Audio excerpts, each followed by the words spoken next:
video, I'm going to show you how you can make to-do list within Notion. And I'm going to show you a few different ways to do it, kind of like the really, really beginner way, all the way up to a really advanced way that allows you to do a lot of different things with that kind of to-do list.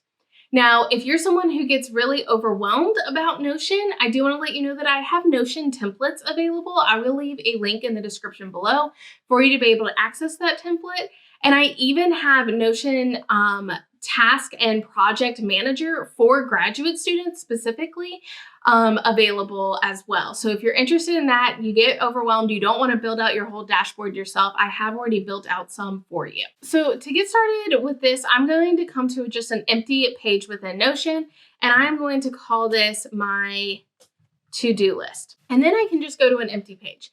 And the really, really basic way to build out a to-do list in Notion is just to hit / on your keyboard and do to do, and then click this to-do list right here. And you're going to get a checkbox right here. And so with that checkbox, you can start typing out your tasks. So I can say this is task 1, this is task 2, and this is task 3. And you can see that each time it's adding another checkbox as I press enter. And then I can always press double enter, and now it's being removed. This is now just a text space. It's no longer a to-do list space. And if I wanted to, I'm going to click Alt and click here to add above. I can do a heading, and I can say this is my task list for the day.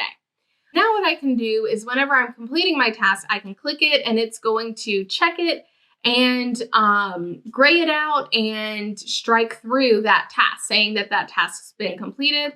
And I can uncheck it, and it's going to have that task available there. This is one way to do a task list. But all it is text. You can't manipulate this in any way. So if you just want a basic task list going on, that's fine. But once I strike through it, like it doesn't automatically remove from my task list, anything like that. I would have to come in here and press delete or hover over it and do backspace or delete. So that is one thing that while this is a really simple way to make a to-do list, it does have some limiting factors in the fact that you can only present it in one type of way. I'll say this is kind of my beginner task list in Notion. Now, a little bit more of an intermediate task list in Notion is to make I'm going to do another heading here, and I'm going to do a intermediate task list, and this is going to be using a database. So we're going to create a database for our task. So I can hit / and I'm going to create specifically a table database. So we come under database and we see table view, and that's what I'm going to click here. And then I'm going to select a data source to continue, and I'm going to create a new database. And so this is going to have untitled, and it automatically includes 3 different things, 3 untitled instances or rows in here for information. So I'm going to say this is my task list.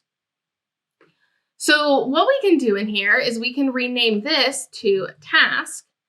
And then what we need to at least recreate this beginner task list up there is we need to have a checkbox. So I'm going to add in a property, and I'm going to go to checkbox, and I'm going to say complete with a question mark.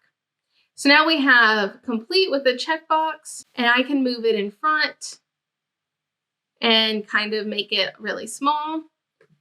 And then I'm going to hide, or I'm going to just delete this tags property, delete property. And now we've essentially created what's up here. It just looks a little bit more like a table. So I can say this is task 1, task 2, task 3 here. So now we have this. We can check it as complete or not complete. That works fine. And then what we can also do, just to make the layout a little bit more similar to above, is I'm going to go into layout, and I'm going to get rid of the vertical line so it's not clear lines between the columns. And I'm going to turn off show database title as well. So now we have a little bit of a nicer list. We can add the things within this list, or we can remove things. This is just a general task list. But what's nice about this is I can always say filter by complete is unchecked. So when I check it, it's going to get removed from this list, but it's not actually removed from the database.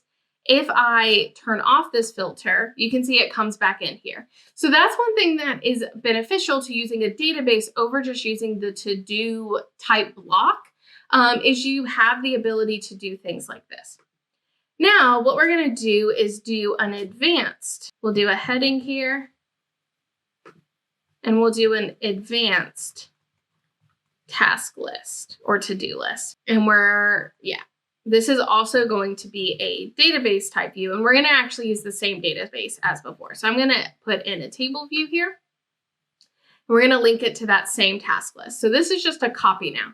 But what I'm going to do is I'm going to go ahead and add in different properties to these tasks that will allow us to be able to use these tasks in different ways. So I'm going to add a select field, and I'm going to make this select be the type of task. And then I can add in an option. So I can say this is a research task, or this is a coursework task, or this is a teaching task, or maybe a personal task. So now I have a lot of different options for this task. I can come in here and just select, okay, this is a personal task. We'll say this is a teaching task, and this is a coursework task. Now, this is just adding kind of one additional thing here. You can see this is automatically getting added onto here. So I'm going to turn the type. I'm going to not show that, just so that there's like a distinction between intermediate and advanced task lists. So now I have this, and I have these different types of tasks, but then I can also add in, when does the task need to be complete? So we're going to add in another date. We're going to create a date column. That should work good. And we're going to say complete by, or deadline. Let's use deadline. So now we have our deadline, and we can put in different days. So I'm going to say this needs to be completed by next Friday. This is going to be completed by that Tuesday. And then this is going to be completed by the 19th. So now I have a lot of different information, and this is just a table view. Well, now I can add another view. So we're going to add a new view. We're going to link it to the same database, and I'm going to say new empty view, and we're going to do a calendar. And what you can see, I can turn the database title off.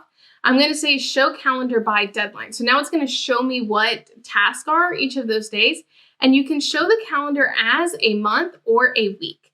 So if you just want a week view, you can look at it here, or you can have it as a month view here. And so now we have this new view. I'm going to put in calendar view here. Click done. So now you can see this is in November. So if we go back to October, now we can see when our tasks are due. So this gives us the ability to look at, okay, let me plan out my week next week. When are these different tasks due and stuff like that? You could also do the same system and add in a planned date. So maybe you have a deadline, but you also have a planned date, and then create another view based off that planned date instead of the deadline. Now, what's really nice is right now we have different types of tasks. So one thing we can also do is we're going to link it to the same database, but we're going to create a new view, and you can just keep creating new views as you want.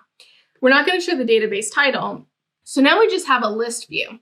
And what we can do here is we can filter to the type being just personal. And now I can rename this and say this is my personal tasks. And we can add a second filter and say that complete is unchecked. So it's only the personal tasks that aren't checked. So now I can go through and say, okay, when are my different tasks? But I also can just look at, okay, what are my personal tasks? What are my coursework tasks? What are my research tasks? And things like that.